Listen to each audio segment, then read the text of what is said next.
Bismillahirrahmanirrahim. Assalamualaikum warahmatullahi wabarakatuh. Alhamdulillahirrabbilalamin. Wassalatu wassalamu ala rasulillah wa ala alihi wassabihi wassalam, amma ba'd. Anak-anak sekalian yang semoga dirahmati oleh Allah subhanahu wa ta'ala, alhamdulillah hari ini kembali kita bersyukur kepada Allah subhanahu wa ta'ala yang telah memberikan kita kesehatan, yang memberikan kita makanan dan tempat tinggal. Dan kita berdoa kepada Allah subhanahu wa ta'ala agar kita senantiasa diberikan kesabaran dan keistiqomahan dalam menuntut ilmu, dalam mengikuti pembelajaran jarak jauh ini. Baik anak-anak, insyaAllah kita akan lanjutkan pelajaran kita dalam pelajaran fikih. Dan kali ini kita akan masuk pada pembahasan di pelajaran kedua, yaitu di halaman 60, hukum yang berkaitan dengan darah wanita. Pada pertemuan sebelumnya kita sudah menjelaskan bahwa darah wanita itu ada dua.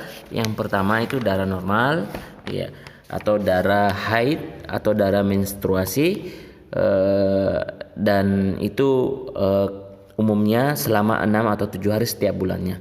Dan juga yang kedua yaitu darah karena sebab tertentu. Ya, darah sebab tertentu ini dibagi 3. Ada yang karena penyakit, ada yang karena luka, dan ada yang karena nifas atau karena melahirkan. Ya, sebab melahirkan. Dan insyaallah pada pembahasan kali ini di pelajaran kedua kita akan menjelaskan tentang hukum yang berkaitan dengan darah wanita. Yang ini penting kita pahami, ya, khususnya bagi ya para wanita untuk memahami, karena ada hukum-hukum yang berkaitan dengan darah-darah yang tadi, ya, seperti darah normal, darah haid, dan darah nifas, darah penyakit, istihadhah, dan darah-darah yang lainnya. Untuk yang pertama, darah yang normal atau darah yang keluar setiap bulannya, ya, darah haid atau darah menstruasi, ya. Bagi wanita yang sedang haid, ya, yang sedang haid itu dilarang melakukan beberapa hal-hal, ya, di antaranya yang pertama adalah yaitu melakukan hubungan suami istri, ya, melakukan hubungan suami istri. Ini berdasarkan firman Allah Subhanahu wa taala dalam surat Al-Baqarah, ya, Allah Subhanahu wa taala berfirman, "Wa yas'alunaka 'anil mahid qul huwa adzan fa'tazilun nisa fil mahid wa la taqrabuhunna hatta yatahharun."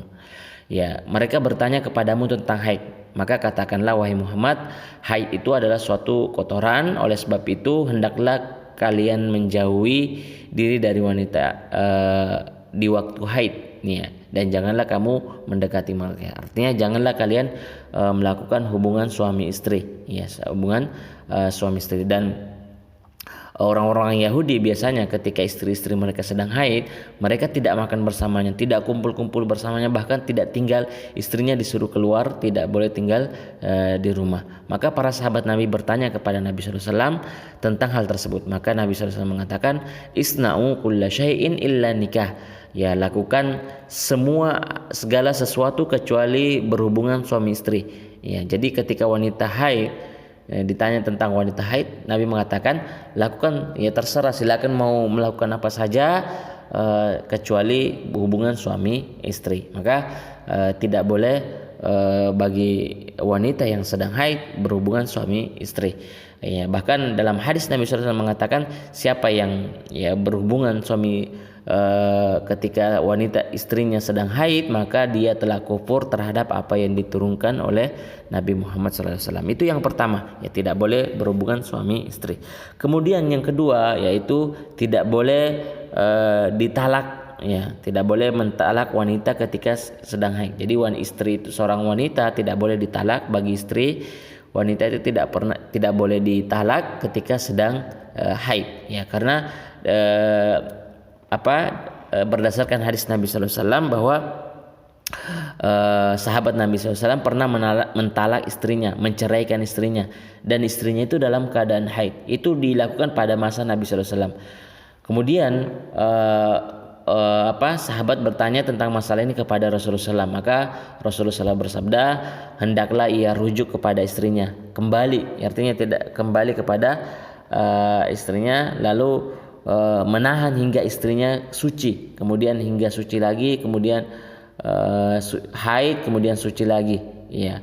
Dan ketika sudah tiba waktu suci boleh untuk menceraikannya, boleh menceraikannya dalam keadaan suci, ya, dalam keadaan suci. Adapun dalam keadaan haid maka tidak boleh ditalak atau diceraikan, ya. Itu juga dalam firman Allah Subhanahu wa taala, ya,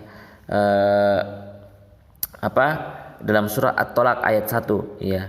Wahai Nabi, apabila kamu menceraikan istri-istrimu, maka hendaklah kamu menceraikan mereka pada waktu mereka dapat menghadapi iddahnya. Artinya, ya, dalam keadaan suci, tidak dalam keadaan haid, ya. Tidak boleh diceraikan dalam keadaan haid.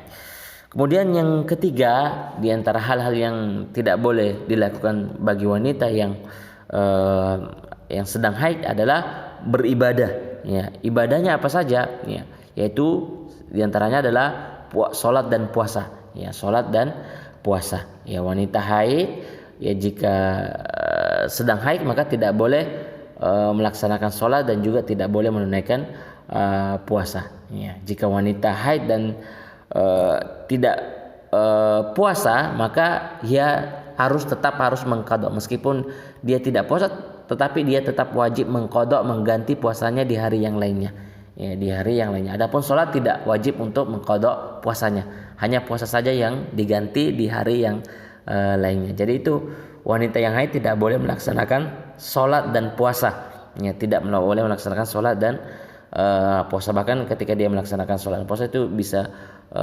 hukumnya haram atau dia berdosa karena melaksanakan sholat dan puasa. Itu yang ibadah, ya, di antara ibadah yang tidak boleh dilakukan. Di antara ibadah yang tidak boleh dilakukan bagi wanita haid adalah tawaf. Ya, tawaf itu keliling, ya, mengelilingi Ka'bah, ya, mengelilingi tawaf di Ka'bah, ya. Nabi SAW melarang, ya, bagi orang yang berhaji, ya, untuk melakukan selain tawaf di Ka'bah, ya, sampai suci. Ya, jadi sampai suci, ya, sampai suci. Ketika sudah suci maka boleh dia melakukan tawaf. Itu ibadah, di antara ibadah yang tidak boleh dilakukan bagi wanita yang sedang haid, Dan juga di antara ibadah yang tidak boleh dilakukan bagi wanita haid adalah yaitu tidak boleh menyentuh Al-Quran, ya, tidak boleh menyentuh mushaf Al-Quran, ya. Tidak boleh menyentuh mushaf Al-Quran, ya. Adapun membacanya boleh, ya, membacanya boleh tanpa menyentuhnya, ya, tanpa menyentuhnya, karena, ya, dalam hadis disebutkan la tamassul Quran illa wa anta tarin, ya, janganlah kalian menyentuh Al-Quran kecuali dalam keadaan suci, ya. Sedangkan kita tahu bahwa wanita haid itu bukan dalam keadaan suci, itu dalam keluar darah, ya, wanita yang haid, ya, wanita yang haid. Kemudian di antara, ya,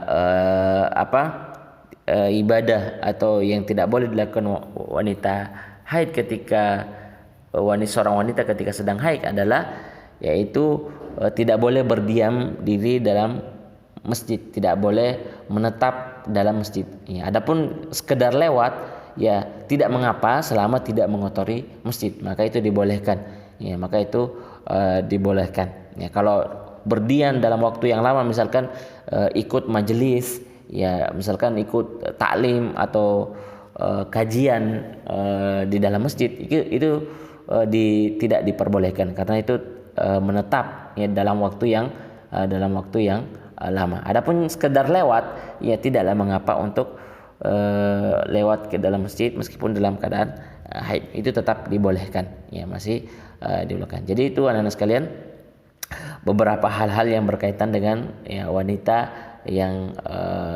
haid, beberapa hukum-hukum yang tidak boleh dilakukan, ya, tidak boleh dilakukan bagi wanita yang haid. Sekira itu cukup apa yang bisa saya sampaikan. Semoga bermanfaat dan silakan dijawab pertanyaan di bawah ini sesuai dengan apa yang Ustadz sudah jelaskan. Barakallahu fikum. Kita akhiri dengan doa kafaratul majelis. Subhanakallah wa bihamdika asyhadu an la ilaha illa anta astaghfiruka wa atubu ilaik. Assalamualaikum warahmatullahi wabarakatuh.